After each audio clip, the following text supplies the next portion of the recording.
This meeting of the Eau Claire City Council will come to order. Please stand for the Pledge of Allegiance. I pledge allegiance to the flag of the United States of America and to the republic for which it stands, one nation, under God, indivisible, with liberty and justice for all. City Clerk, please call the roll. Anderson. Here. Berge. Here. Brewster. Here. Johnson. Here. Imboga. Here. Miller. Here. Otto. Reed. Here. Schoen. Here. Serrano. Here. Worthman.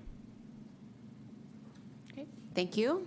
Welcome everyone to the Monday, August 25th meeting of the Eau Claire City Council. Tonight's our public hearing, and we have 4 on our agenda tonight. Just how tonight will work, in case anyone is new here tonight. So staff will present on each item. Council can ask questions, and then we will open it up for the public comment, and we will prioritize those who have signed up on the sheet in the back.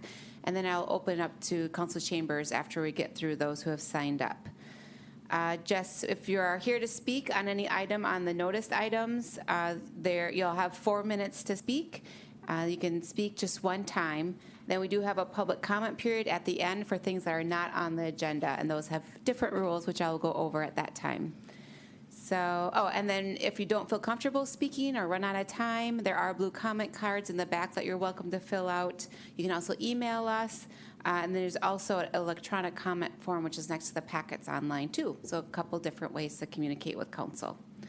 So with that, we'll go to our first public hearing item, a rezone property Dorrit Road and Darmo Street. This is a public hearing on an ordinance to rezone property from TR-1A and R-2P to R-2P.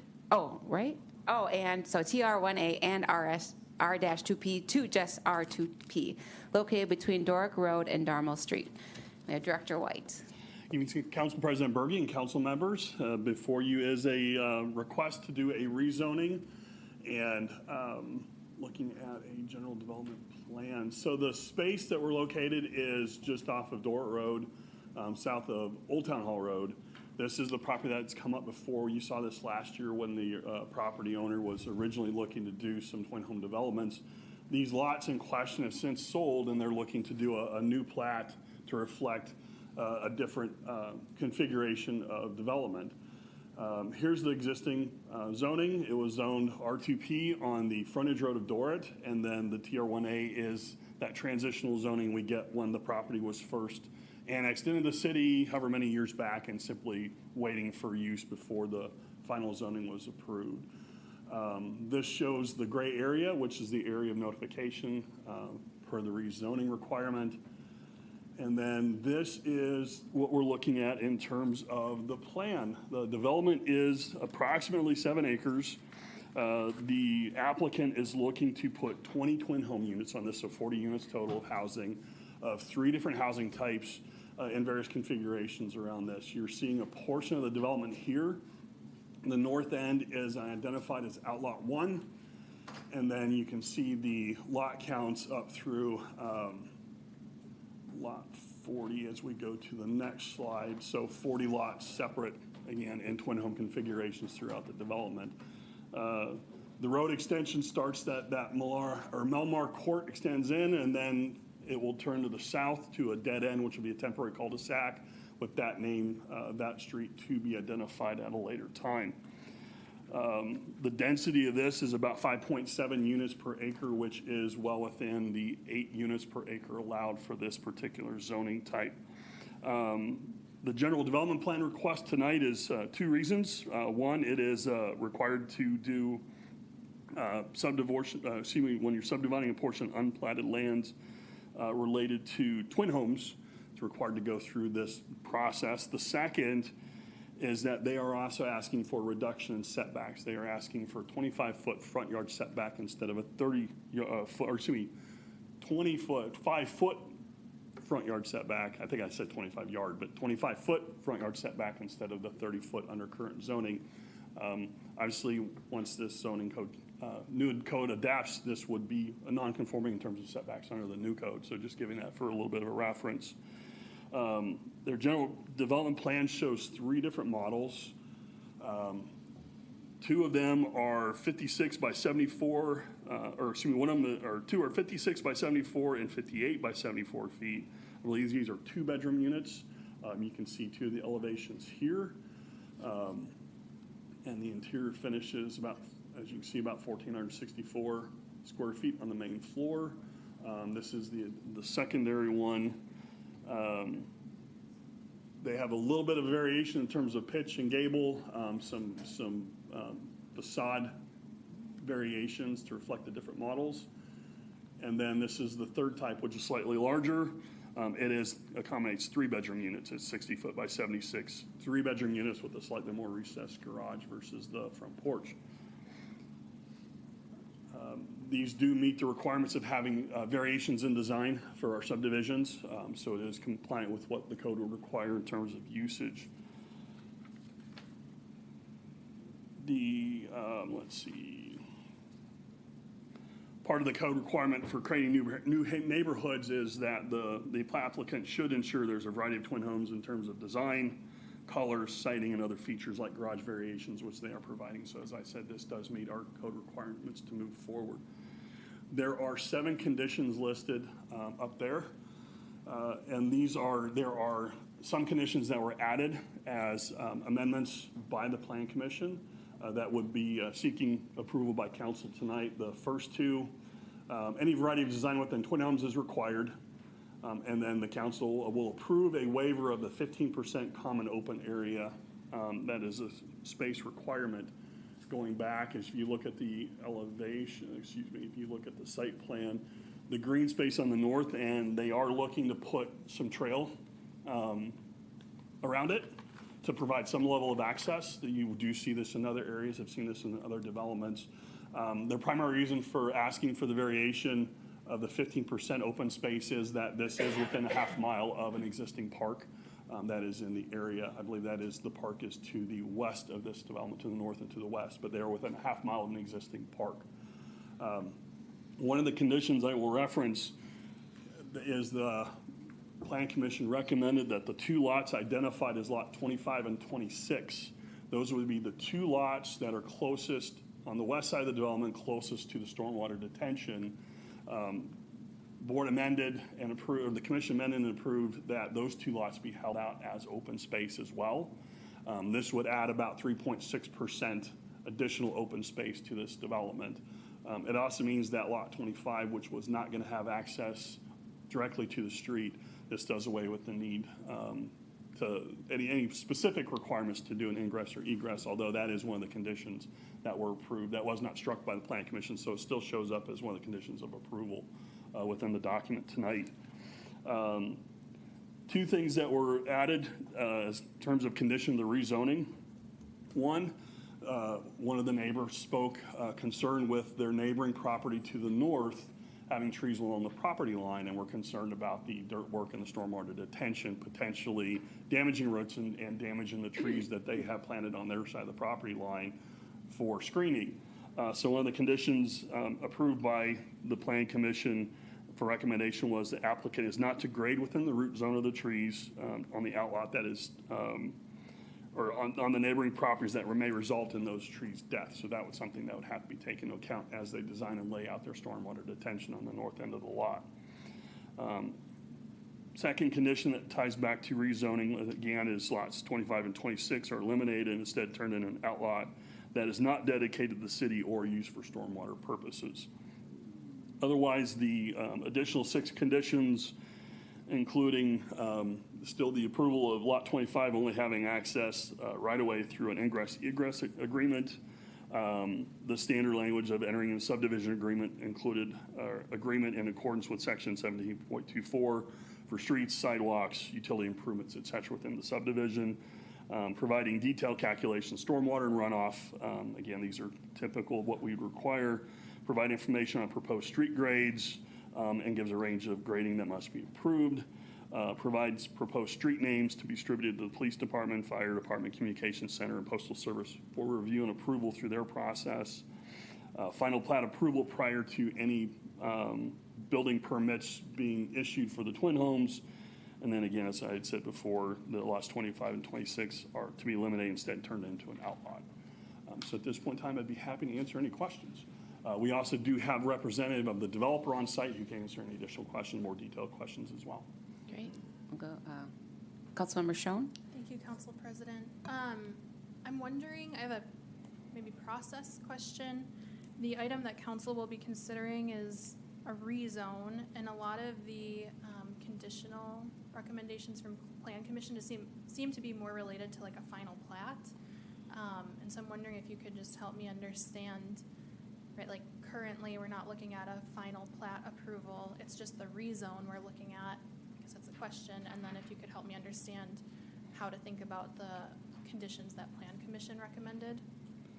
That would be helpful. Correct. The additional question or recommendations are tied to the preliminary plat. So this would be, come forward as a preliminary plat, and those conditions would be tied to that preliminary plat. Is your question, are we voting on a preliminary plat and a rezone? Yes. I get it. That would also be helpful to clarify. Seems like that's what your question was. Yeah. It is just the zoning proposed coming forward at this point in time, but these conditions would end up staying as they move forward through the preliminary plat process. Thank you. Okay, thanks. Councilmember Anderson? Oh, Councilmember Serrano? Thank you, Council President Berge. Director White, I may have misheard, but I think when you were talking about the setbacks, did you say that they would be non-conforming under the new zoning requirements? Or did you say they, No. I might have misheard that. Those would be within the new setbacks under the new code. So Okay. The general development plan they're asking the exception for is required under current code, but under new code, that would be, their By setback would be right. allowed by right. Okay, that's what I thought. Okay, thank you. Great, good question. And Councilmember Miller? Thank you, Council President. Director White, so these are coming in now under the current code under R2P. And then I was trying to look at the map of our proposed zoning, and that was actually not, this actually property is not filled in, it's only listed as non-sewer residential. Oh, do you know what zone this would transition to upon the effect of the new zoning code? I'd have to confirm, and I can't confirm, I believe this area would be general residential. That is what we're seeing on most of these for their outlying areas. So that would allow 1 and 2 units by right anywhere within the district. Yeah, it seems to be in general residential, although there's an NR across the street, but that would seem to mesh with what I see here with the map. So GR is what you. I believe so, yeah. And I can confirm that and get back with you on that. But Okay, I thank believe you. GR would be Yeah, correct. thank you. That's a good question. Councilmember Mboga? Thank you, Council President. Thank you, Director White. I want to go back a couple slides. Sure. Yeah, this one. So I don't know, maybe I will ask our city attorney, whether is it appropriate for me to talk about the trees, about this rod? We certainly could. Let's go back a little bit further. So this identifies what the lot looks like. Obviously, there are the lot on Dorrit Road. There's some tree cover, but it's pretty minimal. It's been, at some point in time, it may have been cleared for development. I'll let the engineer potentially talk about any other plans or future movements, but it is under current code. They are coming forward now, so they can do their tree removal under current code, which is allowed, so that they are not withheld or not beholden to the mitigation or anything like that. That will be under the new code starting October 1st. Okay, thank you. That's what I want. Okay. Okay. I would also reference there was a lot of discussion with amongst the Plan Commission and questions from the members that attended, some of the neighborhood members, about future connections, the road dead ending or cul-de-sacing on the bottom of the parcel property. The buyer does not own the surrounding parcels, so obviously does not have control over what might happen. Should those future develops or when those future lots develop, the engineering would work with the buyer, and there would be likely some connections going through there that would be deemed appropriate from an engineering or planning standpoint. It could be connections to the roads to the west, could be one, could be both, could be connections to the roads that are already going through there as you look on the east side of Dorrit Road, but again, those would be determined at a later date. We are just looking at what the developer controls, which are those spaces highlighted in red. don't see any more questions, so. Anything else to add, or? I have nothing else to add. Okay, If you have great. any other Thank you, questions. Director White. Thank you. Thanks, Lane. Okay. So no one has signed up for number 1. Was there anyone in council chambers like to speak on this, the rezone property of Dorrit Road and Dartmouth Street? Anyone? Oh, yep, we got someone. Say your name and address, please. Good evening. My name is Sean Bohan, E5055 Interlochen Boulevard. I'm the engineer working on this project, and just wanted to, Mr. White did a good job of explaining what's being proposed. Just wanted to touch a little bit on that open space requirement that came forward from Planning Commission. Right now, we do end up having the stormwater facility, or at least the area set aside, that ends up being just under 0.9 acres. Adding this additional lot, I think it was 25 and 26, puts us over that 15%. There is an allowance of using stormwater facilities for that open space requirement. We're planning on having infiltration and a wet pond. So, right now, at least that open space area is meeting that 15%. Take the stormwater out, we're probably somewhere in the 7 to 10%. So not a huge ask. We've been here with a number of developments. And, with the twin homes, you have to end up going through the PD process and stuff, or the PUD process. So, but we've done them, and when they've been in close proximity to parks, we've had that 15% waived. And again, this is within a half a mile of Sherman Creek Park. There's going to be sidewalks through this proposed subdivision. Through the capital improvements plan next year, Dorrit is going to end up having sidewalks that would connect up to Vine, and then Vine ends up having sidewalks that would end up continuing towards the Sherman Creek Park. So just wanted to add that little bit of information, and I'm here to answer any questions. Great, thank you. I don't see any more questions, so. Thank you. Good, thank you. Anyone else in council chambers like to speak on this item? Anyone? Okay, all right, we'll move on to item number 2, aldermanic districts. So this is a public hearing on a charter ordinance related to the city council and the reapportionment of the aldermanic districts of the city of Eau Claire. Looks like staff is requesting this to be postponed to September 8th. Yeah. So, Mr. Is it Gillage? I just know you by Eric. So, how do you pronounce your last name? Gilgy. Gilgy. Yeah, Eric Gilgy, the deputy city clerk. Yes, thank you. So today, what we have is a charter ordinance that contains a list of all of the voting wards in each aldermanic district. And it needs to be updated to include the new wards that were created by our annexations earlier this year. So just as a little bit background, on April 22nd of this year, the city annexed territory from the town of Washington. Because these wards were in different state assembly districts from the surrounding city parcels, we needed to create 2 new voting wards, 79 and 80. So you can see this will be 79.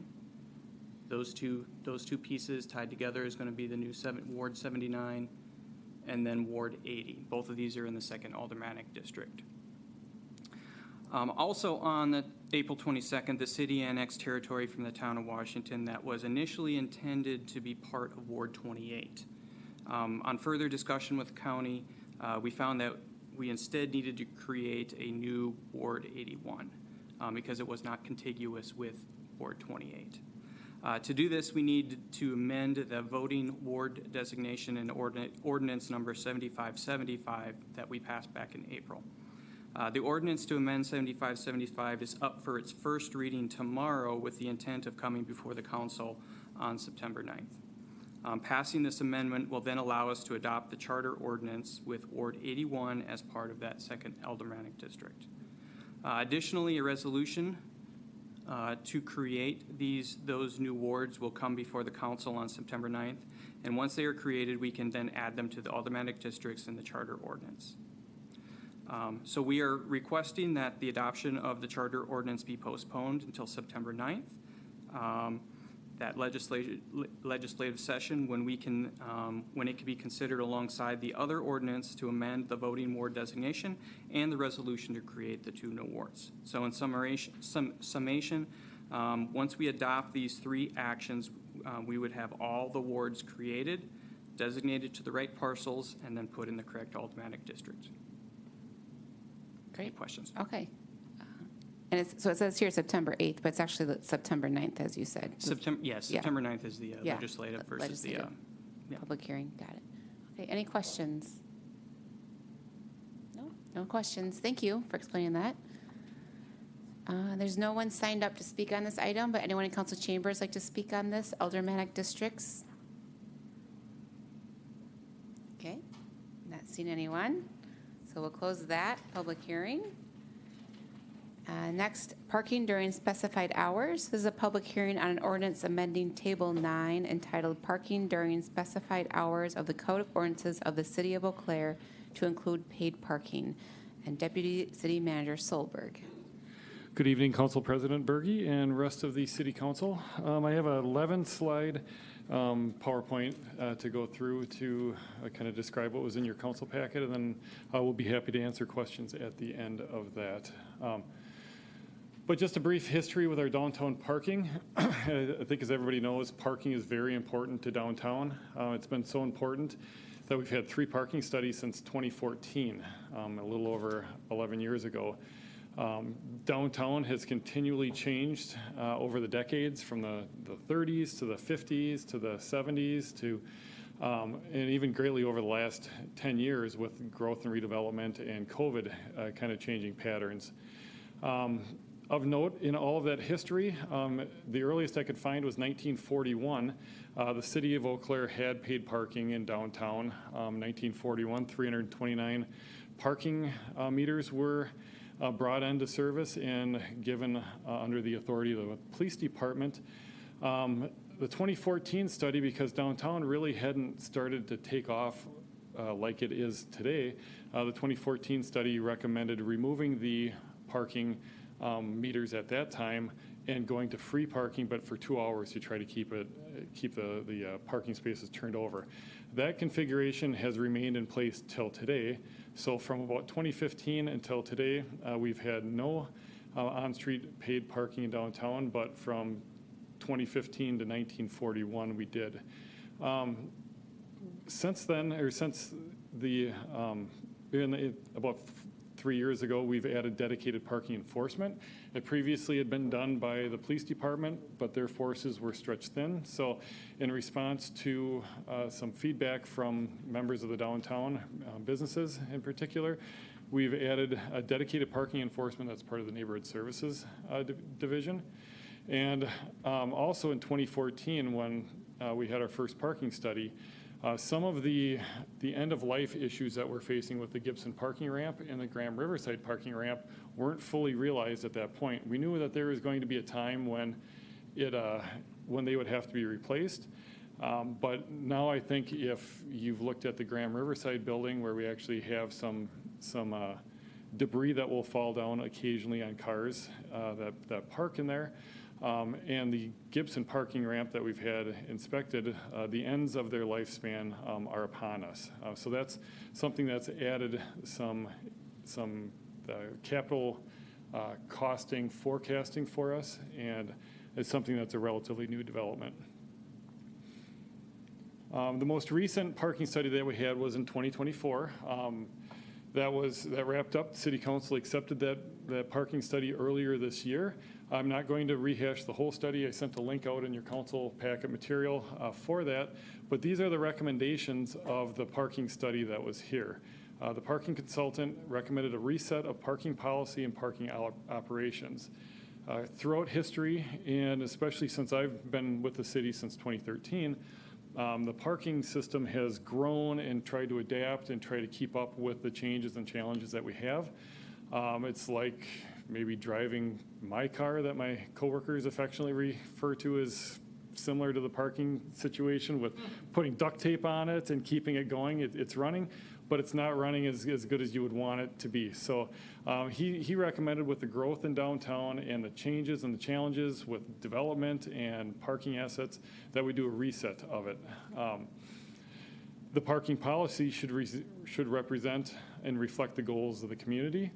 We should have a rate structure that both supports on-street parking availability, and it also meets employee and residential parking needs. And then administrative-wise, he recommended having the administrative and the operational structure of the parking utility under one spot in the city. So right now, engineering works on it, neighborhood services. I in the manager's office help with it. Police department still helps. So one proposal that would be coming out of this, if this proposal for paid on-street parking is approved by the city council, would be a consolidation of parking under one division, the neighborhood services division, and a dedicated parking administrator would be hired. That would be their job, to be the point of contact for parking, whether it's with enforcement, parking permits, CIP plans for the future, fees. All of that would be a one-stop shop. And then we also want to plan for future parking supply to meet our growth demands. Not only the growth in downtown, but the changing demographics and the different use that residents have for downtown, and the increase in different modes of transportation that may affect it. But we plan to look and monitor those trends in the future so we can make educated guesses when it comes time for those future CIP replacements. So the next step, or the next recommendation, was for on-street parking. He reviewed the 2024, 2023 DECI downtown parking survey that they put out. There's over 2,000 responses to that survey. And what our parking study consultant took away from that, and what a lot of people that would read that study, so that there is a perception of a parking problem in downtown. People were complaining about parking in downtown already. And a lot of that was, there's the perception that there is no place to park in downtown. So the on-street parking with hourly rates to promote turnover and availability, right now, our most desirable prime locations that are in purple are all free. And the places that are less desirable, because you either have to walk further or you have to park in a parking ramp, or for whatever reason, cost more. And what he had recommended in the parking study was those prime on-street locations would have the highest rates. That would help promote turnover, because some people still will not want to pay to park in downtown, and there will be options for those visitors. But there should be more available parking spaces visible when you're driving up and down Barstow Street, Graham Avenue, Lake Street, wherever you're driving in downtown. When you're outside of the core area, he proposed a 50-cent per hour zone in the green area. And that was not a revenue-generating proposal, but that was to try to help prevent overspill into some residential areas from people that are going into downtown for paid parking. So that has a little different goal to it. And then both of those, the revenue that would be generated from the on-street parking would go to pay for parking enforcement. It would go for future capital expenses and so forth. And I'll get into that a little bit later. Then off-street parking, no proposals here, but this is what he's proposing to try to bring that change about. So the most desirable parking is the highest cost, and the least perceived desirable parking is lower price. So there's changes that he recommends in here that would be accomplished through the operating budget process coming forward, such as fees potentially for the parking ramps and for surface parking lots. But I just wanted you to just be aware of this, and this exact slide is in the parking study as well. And they also recommend us revisiting the fees every 2 to 3 years to just see if they still reflect the buying power that they have with inflation. So the specific proposal before you today is to amend the city's parking ordinances to change the current 2-hour unpaid on-street parking areas to being free, unrestricted parking from 6 a.m. to noon. Right now, the 2-hour parking is free from 6 a.m. to 6 p.m. So the first part of the period from 6 until noon is proposed to be unrestricted And then at noon, from noon until 10 o'clock p.m., it pays to a paid on-street parking with no time limits. So where it was 2 hours before, there will be no 2-hour time limits proposed in the downtown. But if you do park for 3 or 4 hours on the street, you're paying for 3 or 4 hours on the street. Interestingly enough, his proposal included the changes for North and South Barstow districts, did not recommend changes for Grand Avenue and Water Street. And when I was at a Water Street bid meeting, they have 3-hour parking in Water Street. They actually had a suggestion brought up or mentioned by a business owner on Water Street. Maybe we want to go to paid parking too, because then if you come down and you're going to an event at Sonatag and you're eating there, getting your hair done, shopping, you could stay for 4 or 5 hours, whereas right now you have to move at 3 hours. So, but that's not proposed right now, but that is a talk that if bids want to have changes, we will work with them and bring them forward to council. And then also changes are proposed to be in effect June 1st of 2026, and that is a product of working with businesses. Typically in the past when we've had parking study, we've developed the parking study, we've had some listening sessions, and then we would bring proposals to the bids and to DECI prior to coming to council and try to have them vote on it. There was frankly some tension over the last year and a half with advocacy and what are the roles of bids in DECI. So instead of going the route that we traditionally went, we really tried with the parking study to include the businesses, include the council members, include the bids and DECI in the parking study all the way through and incorporate and have them be partners in what the study was ultimately accepted by City Council. So this June 1st is a recommendation from staff based on feedback from the business community. Specifically, the pink area basically from Madison Street, which there isn't parking on Madison Street currently, but if Madison Street went on a road diet, which would be a completely different issue, like Farwell Street's being looked at, then that would be a paid zone area. But largely from Madison Street down to Lake Street, which also doesn't have parking, the river over to Dewey Street, but not including Dewey Street, up to Dewey Street, would be $1 per hour, and then the green zones are 50 cents per hour for that. Payment in those areas would be via payment kiosks, little solar-operated payment stations, and then also the Passport app that you can download onto your phone. Cash, credit card, and electronic payment are accepted forms of payment for those as well. Just for reference, and I have paper copies here if you would, it got a little bit small, but these are the kiosk locations that were recommended. These are just the initial recommendation. We'll go out there and try to get the fit and feel for where the kiosks go. But that was in North Barstow, and here's where they would be in South Barstow. Financial implications for this. So there is one component of going with paid on-street parking that is for turnover and customer service, for having closer spots more available to businesses if you're willing to pay for those. But also the revenue raised from on-street parking would stay in the city's parking program, and it would fund parking related expenses, whether that be enforcement, operational expenses, doing the maintenance on the ramps, keeping them going, paying for the electricity, capital improvements like replacing parking ramps, repaving parking lots, and then debt service that's incurred for projects that aren't able to be paid for with cash on hand.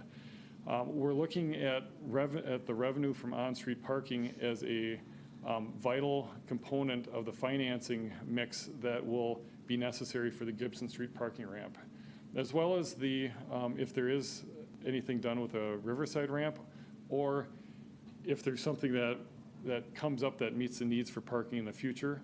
All of the revenue from this will go back into that. I get a lot of questions. How much do you think it's going to raise? How much money is paid on street parking?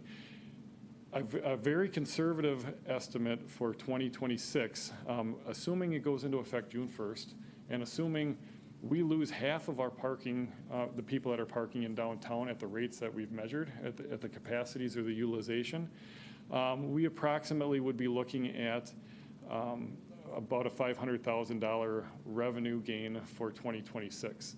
Right now, the general fund pays about $350,000 up to $500,000, depending upon the year, subsidizing the parking program in downtown with debt service.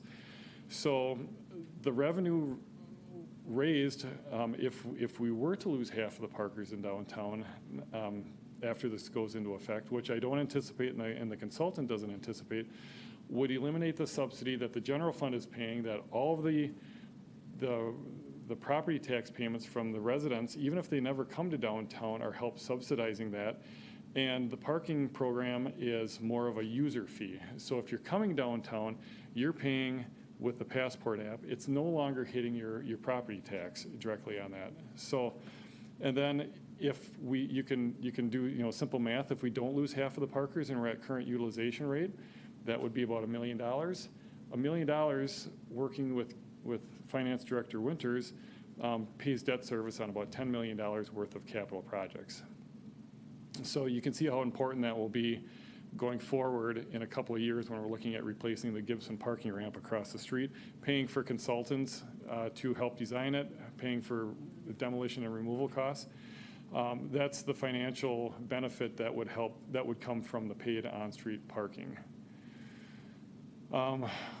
With that, and then I guess one last thing that was also based on business feedback and some residents. The parking study recommended having paid on-street parking from 9 in the morning to 9 at night. That's where we shifted it from noon to 10 o'clock. So there is that period of the day for the free parkers, for the people that just either don't want to pay for parking, or there's concerns that they won't be able to figure out the kiosks, or they don't have a smartphone. So there would be that part of the day that would still have some free parking on street in the downtown area for those businesses. It would just be before noon. So the barbers, the coffee shops, all of those. But we would still gather revenue that we're looking for with the later hours, because the downtown has changed. There's more entertainment, more dining, more things going on. So our utilization rate has been going up in the evenings more so than it has been before noon during the day. So that was another way to try to come to a compromise for a proposal that it will be before you. This is just our first shot at it. City Council has the right to make changes as you would see fit. With that, I would be happy to answer any questions anybody would have. Great, thank you. Councilmember Schoen? Thank you, Council President Berge, and thank you, Deputy City Manager Solberg, for this presentation. One of the slides included a note about short-term parking and loading zone areas. Oh, and yes. So Yep. I was just wondering if you could elaborate on what that would look like. I know got a lot of contacts from the community about this topic, and a lot of people were concerned and had questions about if there was a downtown patron that was just stopping in to grab a cup of coffee somewhere or something like that. Would those short-term zones address those types of situations? Or elaborate on that, please? Exactly. And I think Councilmember Brewster was working with the Water Street bid for one of those, and that is ready to go. But I wanted to try to answer the paid parking question now to help because it has an operating budget implication for that. Follow-up discussions that we'll have with businesses are exactly that. With the loading zones or short-term, we want to have a name, because it's been our feedback is that loading zones makes it seem like it's only for like a UPS truck or something, and we want it to seem inviting. And if we're working on rebranding the parking system, something a little bit trendy or fun, or whatever it would be. So somebody dropping in themselves, doing takeout, or it's a DoorDash or Uber, or it is Amazon or whatever, in the blocks. And what we would do is we would work with the bids and find out where they want them, and work with, because it'll be a pretty touchy question, because some people will want them in front of where it makes the most sense geographically centrally locating. That business owner may not want that. So we'll go through the process with them, as well as if our utilization rates are such that we're not having a lot of people on the top level of the Gibson ramp, and we're not having, or it's closed off the top level of the North Barstow ramp because we're having racers that are going through there. Is there a way for some employees of downtown businesses outside of the the contracts that we have with the large employers, but the baristas, the wait staff, would possibly have a discount parking in downtown. So a lot of the other recommendations that were in the parking study we'll have with follow-up discussions for that. Great. Councilmember Anderson. Thank you.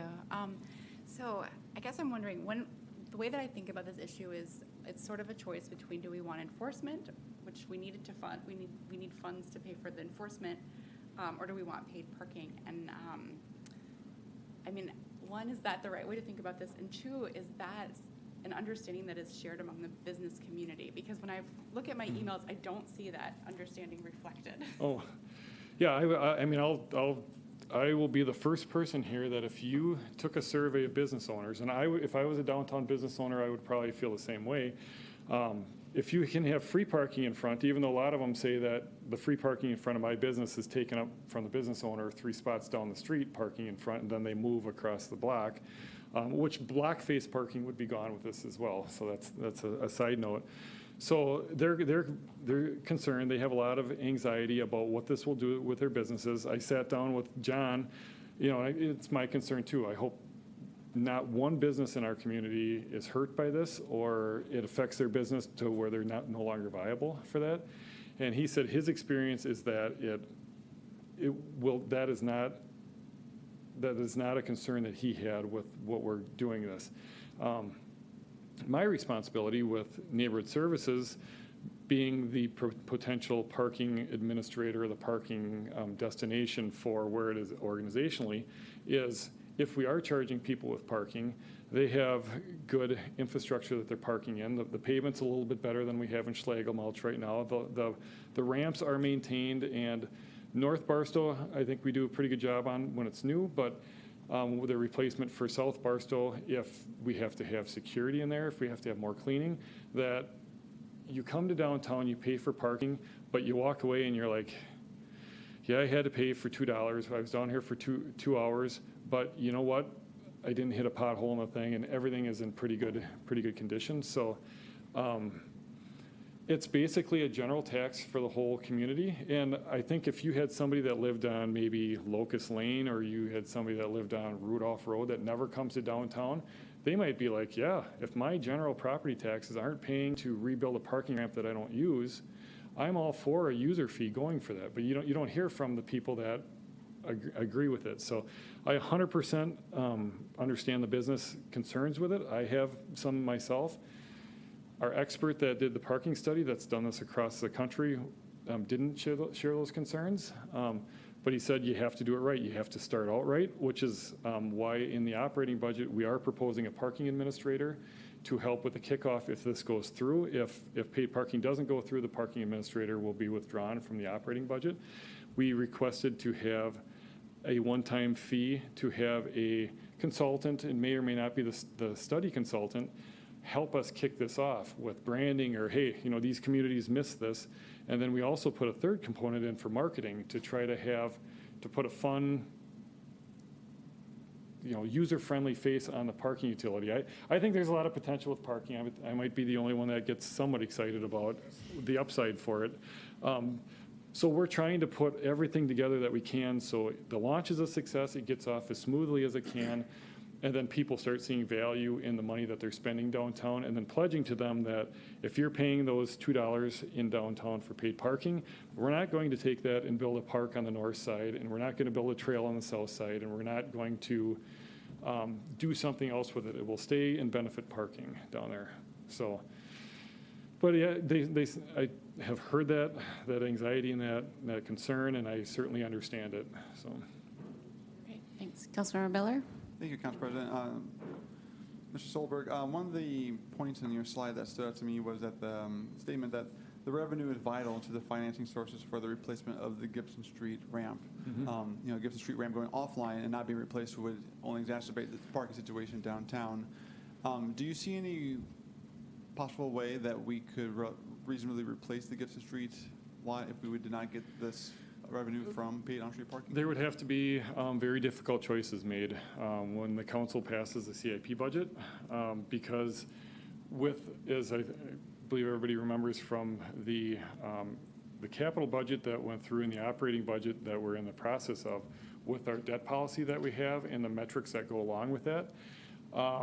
If we did not have revenue, if we didn't have additional revenue that will go into that, I think you're looking at cutting spending on parks or on streets. You would have to find somewhere else with capital funding if we still wanted to replace the parking.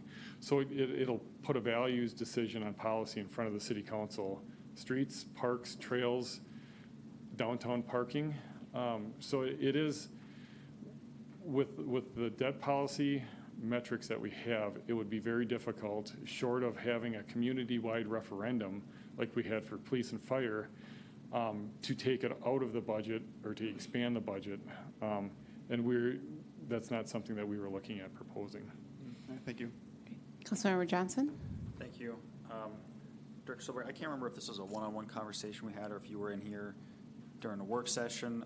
But you were talking about on the other side of Farwell, a lot of employees of the school district building are parking, and a lot of that would now be the paid parking. Has there been further discussion on how that could be mitigated? Maybe that's not the right word, but the process of what that might look like with all those employees then potentially having to pay to come to work. And then and my coworkers park up there too. We have City Hall parkers up there. So it was not recommended in the parking study, but it's something that we've talked internally about was right now we have the ability to, or we sell ramp parking passes. Would there be in certain zones an on-street parking pass that a school district member could purchase, or a city hall member could pay $30 and you get unlimited 9 to 5 parking or 8 to 5 parking in these zones? If it was in a residential area, like if you have residential parking areas, so at Dewey Street, there are some residences there. You could allow each property to have one free parking in that zone. You know, we wouldn't designate in front of them. So then they could give us their license plate number, and then one unit would be able to park there. But when you get 100 employees, that would make it difficult for that one address for it. Or city council could choose to not enact that portion of it. I don't know how much spillover. If that portion was not enacted, then and we're having problems, and we could revisit that is another option that you would have for that. So it'd either be the not to do it, to try to come up with a municipal on-street permit, and we would do research to see what peer communities had, or get the one free pass. But, you know, that would be good for homeowners, but it wouldn't be good for, a long thing. Can I have Yep. This is probably unanswerable, but do you have, say, for example, that was it east of Farwell, if that green zone doesn't get enacted, do you have any idea of what the finances or revenue would look like if it's just the, the pink zone? Oh. So the pink zone actually goes up to Dewey Street. So it goes here. So that's the block of Main Street, and there's no parking in that part of Main Street, but that's Grand Avenue right outside of City Hall here. But then it stops when you get to Dewey Street. So the people that park on Dewey Street, that would be 50 cents an hour.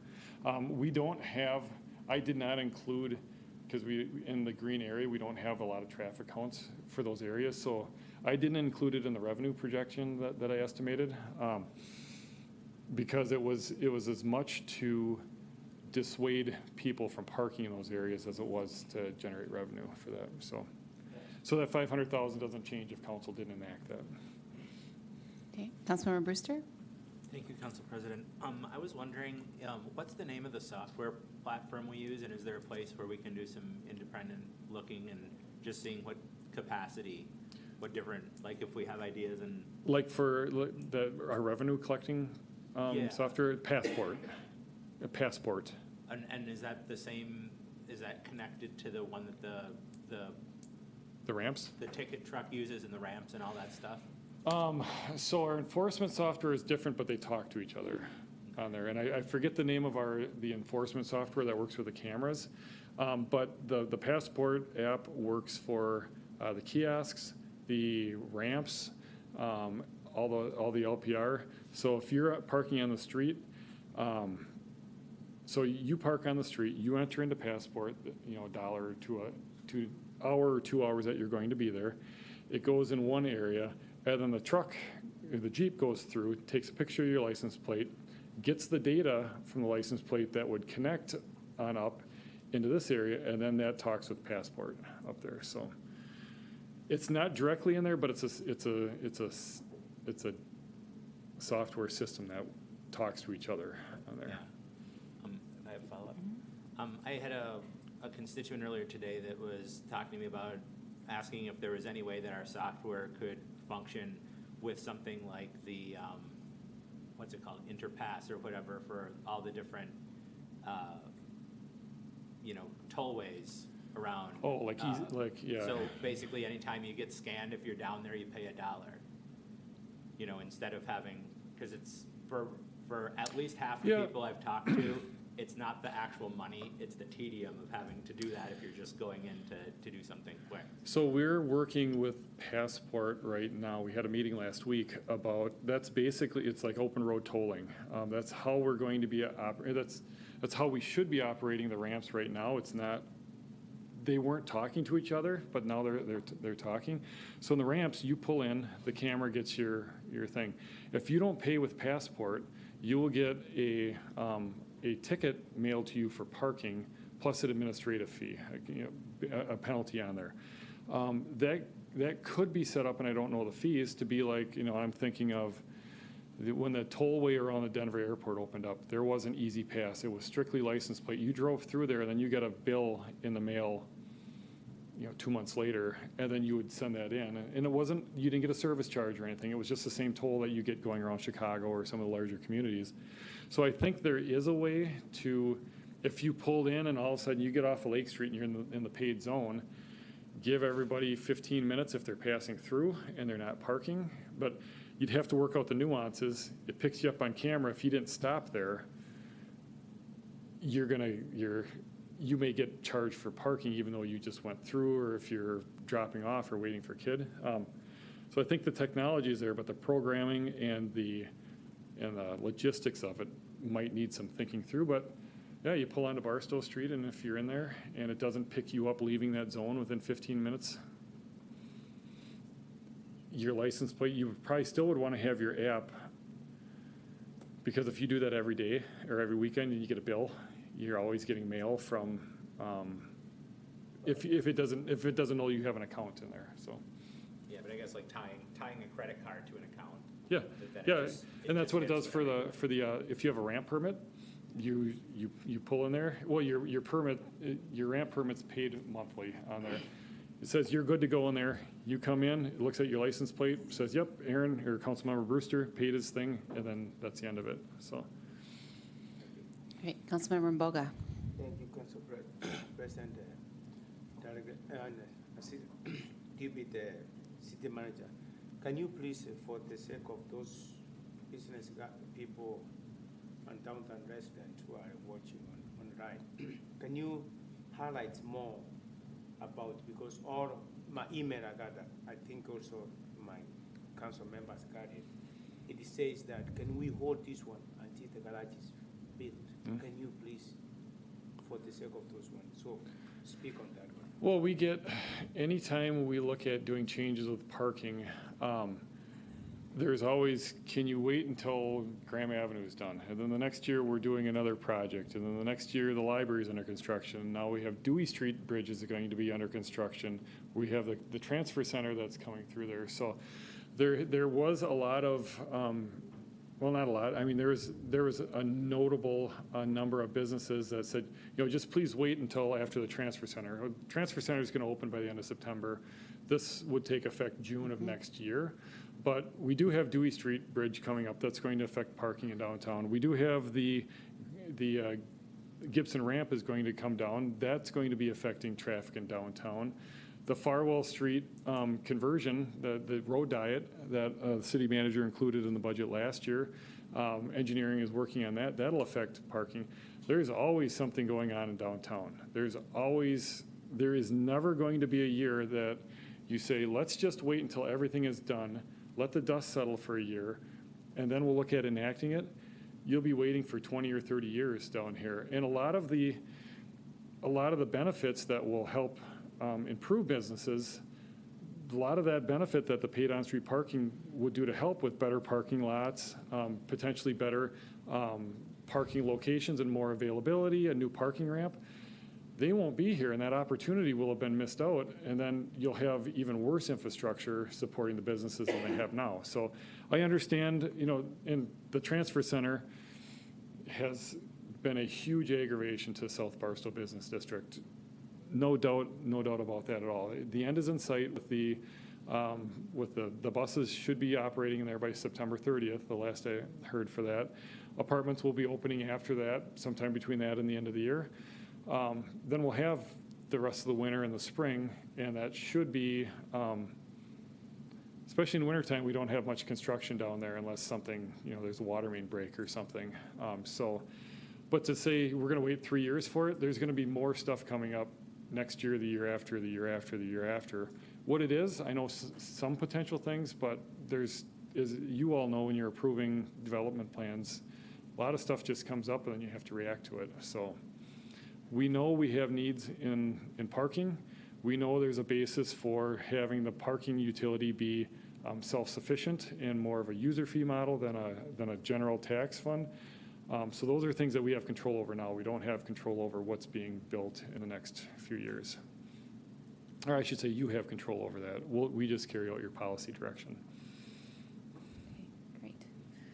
I don't see any more questions, so thank you for that. Okay, and we have 2 people signed up to talk about parking during specified hours. First up, Deb.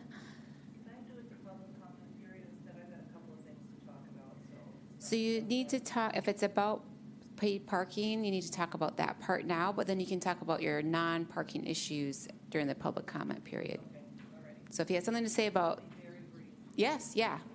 Well, you can have the full 4 minutes to talk about paid parking if you want. I don't need all of that.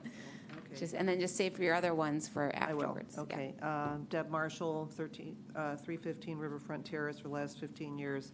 Also chair of the Downtown Neighborhood Association. Downtown paid parking. Thank you, Dave. That was wonderful. I appreciate that. It just makes sense to us to do this, so we're happy to see City Council moving in that direction for sure.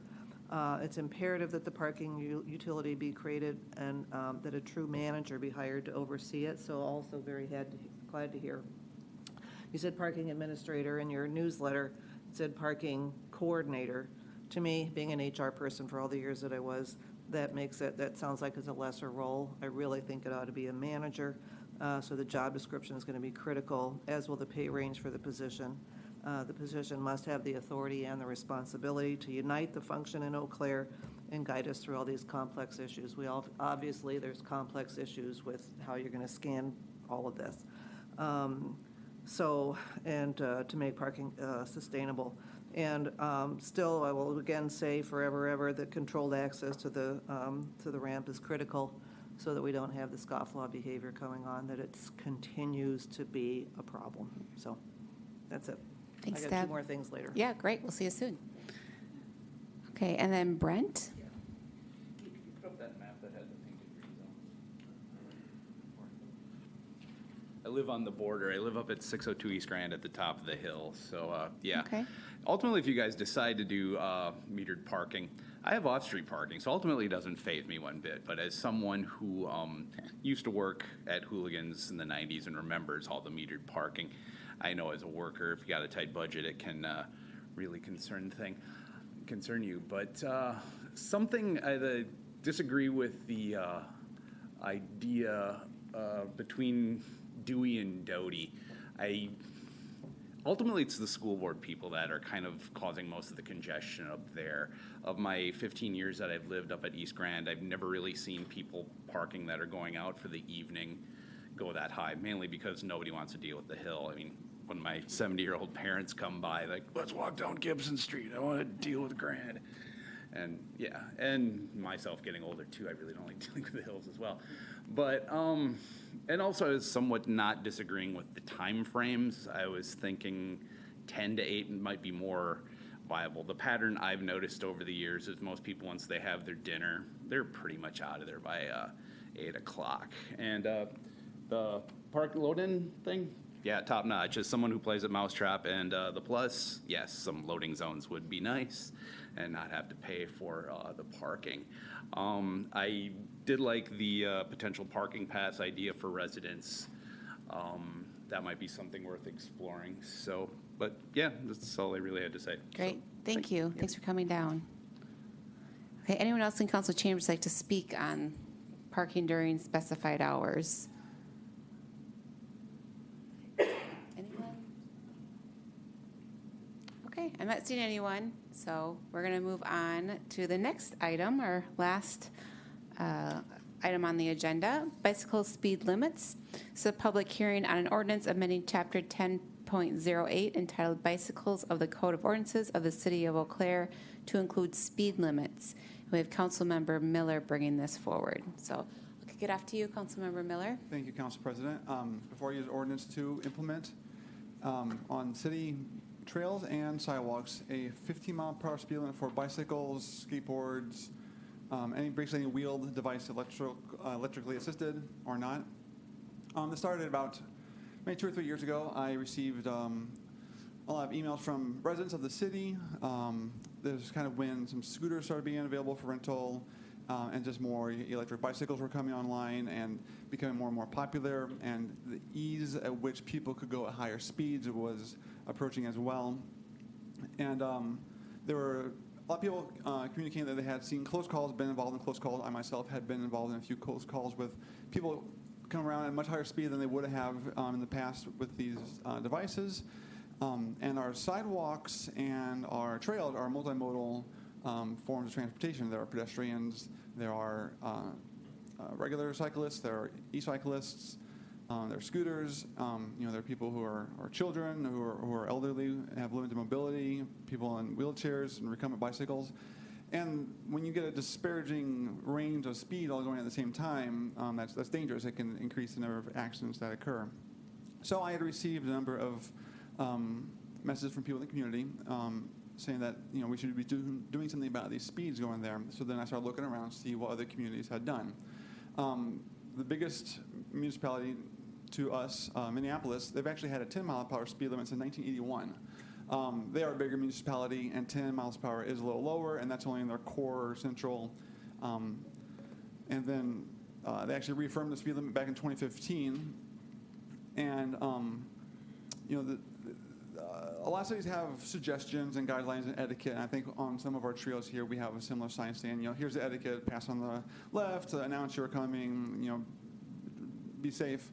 But they implemented a speed limit because reasonable and prudent is different to different people, but if you have an actual number that sticks better, people realize that there's an actual speed limit. So they're more aware and cognizant of the fact that they should be monitoring the speed on these trails and sidewalks. And a speed limit on the trails and sidewalks, if you are a cyclist and you want to go faster, the city streets are still open to you, and you can go 25 miles per hour on those, just like a motorized vehicle can go on those streets. Another area that uses these speed limits is actually the Wisconsin State Park trail systems. They have a 15-mile-per-hour speed limit there as well, so this would be mirroring what the Wisconsin State Park does. Madison had explored this as well in 2022, as best I could find. They had not yet implemented it, but they had drafted some studies and they had some work sessions on it, but hadn't yet moved on that one. So, and there's other cities around the country. Some major ones I found were Boulder, Colorado, Seattle, Washington, Park City, Utah. All have speed limits. They usually tailor their language to specifically saying electric assisted ones, but I thought it was more inclusive just to say, any vehicle would be limited to the speed limit.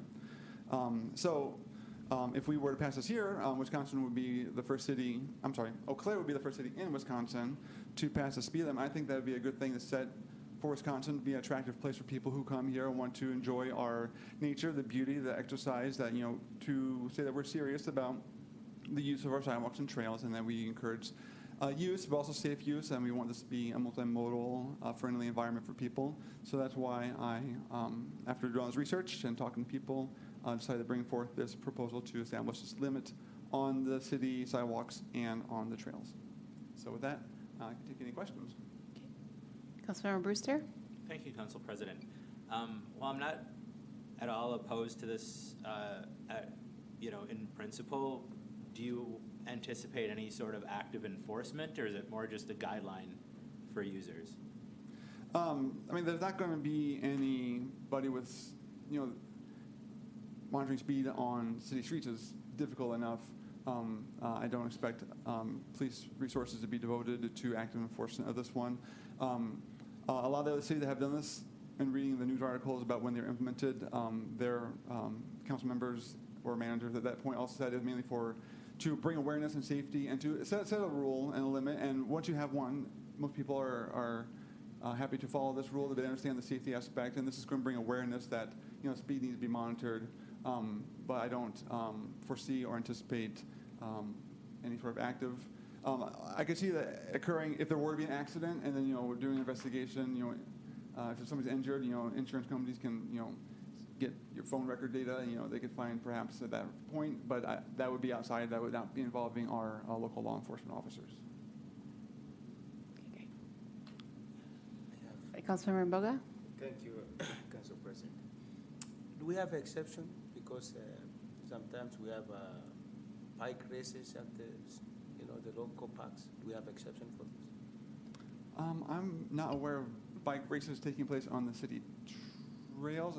Usually they're on the streets, unless you have a specific example of a race. I was thinking Nowaski, but that's not counted. Well, that'd be outside the city limits, not applicable. Okay. City Manager Hirsch? Thank you. Yeah, just in response to the question about enforcement, the police chief will be here tomorrow, and he does have some thoughts on that. So if people want to inquire about enforcement, he'll be available. Okay. I have a question.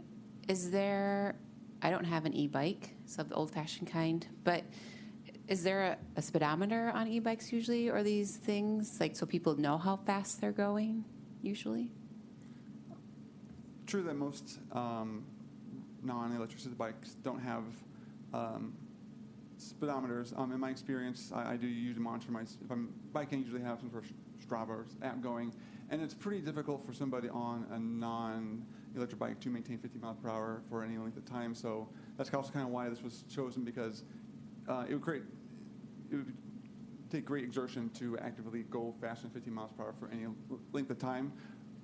It is easier on an e-bike, but often e-bikes are more likely to have a speedometer built into that one, so that'd be easier for the monitor. The bikes that can more easily go too fast also have more likely to have some sort of system to monitor their speed. So e-bikes usually do have a speedometer on it? I can't say 100%, but the ones I've encountered, many do. Okay. So this would be a tool available to the users to monitor their speed. Okay, thanks. Okay. Councilmember Serrano? Thanks, Council President. Councilmember Miller, what do you know about the scooters in terms of their speed? Do they have a maximum speed right now? Are they limited by a certain speed? Scooters in general, or anything? The ones are bird scooters. I believe I saw a scooter, and I think on the scooter it says for street use only. So I believe it's these scooters, and I don't know if anybody. Director White has raised his hand to provide more information. I had this question, and I forgot to follow up, but I think, because I looked at one, I think it says for street use only. So although I have seen people use them on sidewalks, I believe that's not part of the contract, but maybe Director White can clarify this. Absolutely. As part of the agreement with Bird or any other provider of scooter services, they are geo-fenced to the trail system and limited to 15 miles per hour. Geo-fenced off the trail system? No, they can go on the trail system, but the trail system is a defined geo-fence. They are programmed to not allow speed in excess of 15 miles per hour on any of the trails. But they can go on the trails. They can go on the trails. Not more than 15. There is a specific state statute that prohibits banning them from the trails. Thank you. Thanks. Okay, Councilmember Hirsch, or City Manager Hirsch, sorry.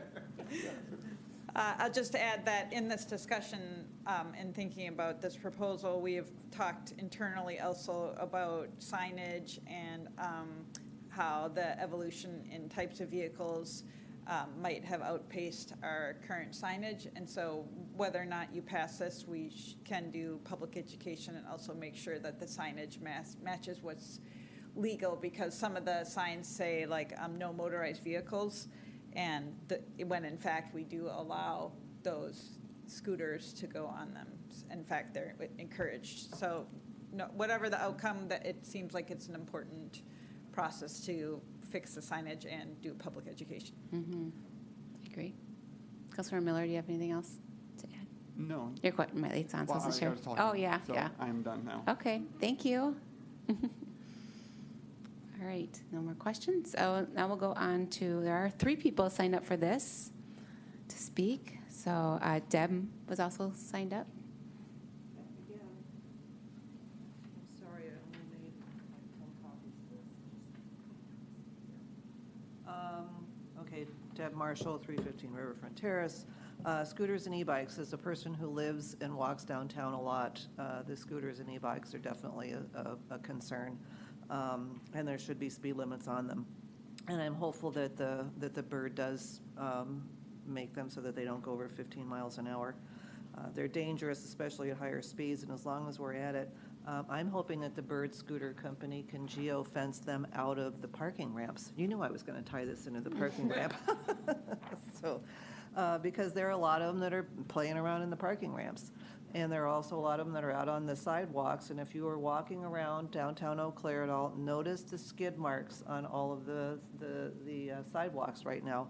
Get up to 15 miles an hour, hit the brake, skid marks all over the place, especially on the nice, fresh, new concrete that happened in Phoenix Park this over the summer before the marathon happened. So scooters really, they should not be working in the ramp. There's no reason for them to be there. They aren't going to park there. They're not supposed to be there. The problem I have with this right now is that the signs, all the thou shalt not stuff signs, are still strictly in the stairwells. They're not as you go in. They're not as you're in the ramp. They're not as you leave the ramp. So all the thou shalt not stuff is nowhere to be seen. And no scooters, no e-bikes, no nothing. They should not be in the ramp. They're not there to park. It's not necessary for them. Don't need speed limit signs in the ramps, but we do need to have that you shouldn't be parking. And I'm a little worried about the liability there if someone does get injured in the ramp, because the scooters, the BIRD scooters are in there. If they are injured and there's nothing that says that they can see where they're not supposed to be in there, that create some potential liability for the city. Now, does that mean they're going to stop doing all this behavior because they saw a sign? No, but at least they would know that that was what the rules were. And I think it should be the same for e-bikes, hover, one-wheel boards, skateboards, all of those. And I had the same concern, Aaron, about or was it Larry talking about the enforcement? Speed limits are well and good, but how do you enforce this? And setting up rules with no intention to fund them, I'll be interested in what the police chief has to say tomorrow. Is it something that could be monitored by the block-by-block people, as they are part of the street ambassadors, especially in downtown? So that's it. Thank you. Thank you. Okay. And Elizabeth?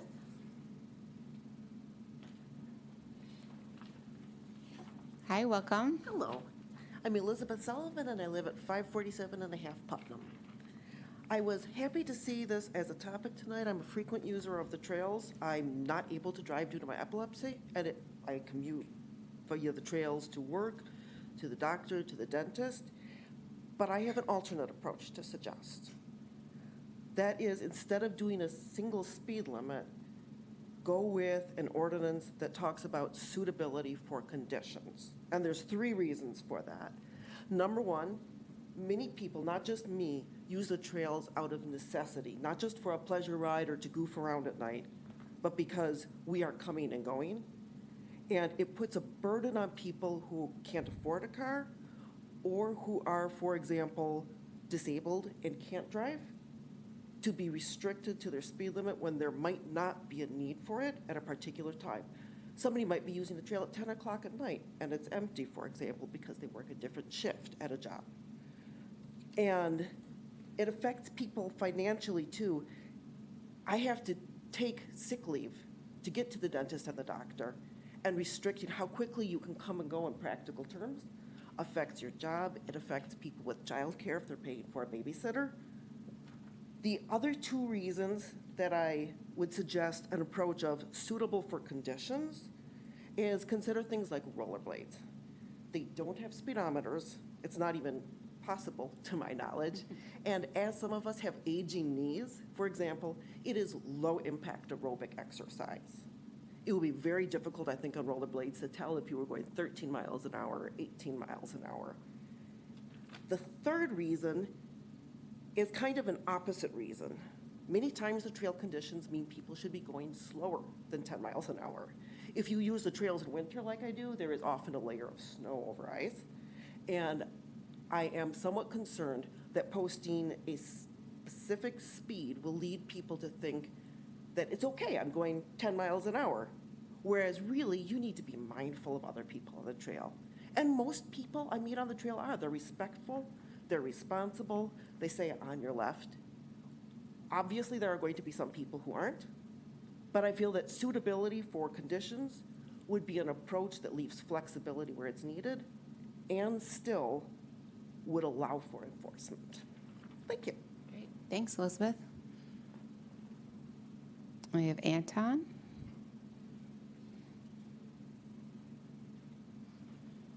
Hi, welcome. Good evening. My name is Anton Smets. I live on 1307 First Avenue. That particular stretch of First Avenue combines the footbridge with the rest of the trail. If I put a camera outside my home and take it all day to show you the variety of issues with bikes and speeds, you would be shocked. I could send it to TikTok. What I want to say is this an issue? And Councilman Miller, yes, it is. We bike approximately 50 miles per week over all the various trails, and we know how the proliferation of various machines is happening. And our observation is, and you won't be shocked by that, but it's mostly a youth problem. The problematic use of these vehicles, in our opinion, is generally speaking youth. Ray and I biked to the top of the High Bridge, and we can see the tunnel that goes underneath. And a couple of days ago, we saw two teenagers, about 11 years old, on one of the giant fat bikes. And they had figured out that the fun was to go screaming through that tunnel, back and forth. I think they were going about 40 miles an hour. The girl on the back had her legs spread out of sheer joy, which makes anybody going through that tunnel even more of a problem. And I thought it's a great thing that you consider making this a more public issue by your suggestion. I understand the enforceability. But really, it's about parents. I mean, this is really an issue where maybe some kind of education to parents about how dangerous this is becoming is something that needs to be done. And whether you do it or you have ideas, I'm not sure. Second observation, this morning I took my bike to what our frequent flyer bikers call the worst part of bike trails in Eau Claire, which is by Water Street going behind the various establishments there. I tried to go 20 miles. I thought, let's try this. And at 8 miles, I already felt uncomfortable because the condition is so bad. So if we're so concerned about the safety, we go back to the big question of there is so much work to be done on the trails, and how are we going to do this? I spoke to Jeremy Greggert a year ago, just shortly before he left his council. He talked about an initiative of some partnership of city and maybe private enterprise to see a solution to fix the worst parts of our trails if we're really concerned about safety. I think the message, Mr. Miller, is a start. It's an awareness raising. It might come to parents who begin to think about, hey, maybe this is an issue. And if it doesn't work, I'd be willing to put my camera on and I'll come back and I'll give you the pictures. If you see them, you're going to agree with me. Thank you. Thank you. Thanks for coming down. Is there anyone else in council chambers who'd like to speak on this item? Bicycle speed limits. Oh, yep, come on, down. So say your name and address, please. Sure. My name is Ryan Bruxford. I live at 2729 Clark Place in Putnam Heights. I'm kind of the opposite as opposed to the speed limit. I just have a mechanical bike. I don't have an e-bike. I commute on my bike any day that the weather's good. I do take the roads. I stay off the trails if I'm riding fast. But there has to be a zone where the speed limit would be enforced, because once you get, down Galloway, there's very little pedestrian traffic there on the trails. I mean, it's mostly bikes that I've ever seen there. Once we get outside of downtown, there's really nobody on, like if you look along Claremont, the speed limit on Claremont's 45 miles an hour. You can't jump on Claremont, to stay off the trail going 15 or higher. My wife's a runner. She uses the trails a lot. She says she's had close calls, so I understand the need for some sort of rules. But, my average commute speed is 17 or 18 miles an hour, and it's on part of the trails. And it's, I'm riding at odd hours, so, nobody's there at that time. So I'm crossing the bridge into Phoenix Park when nobody's there. But when I come home, it's noon and it's busy, and I slow down. But that's the zone I know that's going to be busy.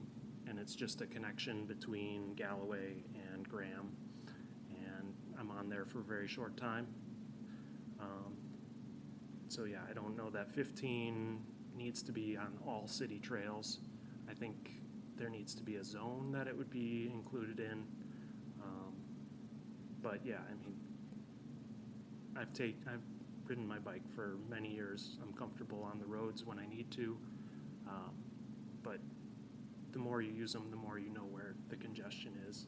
So if there was some sort of study where you could find out how many people are using the trail in each quadrant, or however you want to parse it out, I think that would be the best way to post a speed limit. Great. Thanks, Ryan. Okay. Anyone else in council chambers like to speak on this item? Bicycle speed limits. Anyone? Okay. I'm not seeing anyone, so we will close that item and move on to our public comment period. And actually, no one is signed up for the public comment period. Is there anyone in chambers that'd like to speak? Would Dwayne like to speak? Yeah. Okay. If there's no one that'd like to speak during the public comment period, I won't go into the different rules, but I don't want to shut anyone out either. So I'm not seeing anyone.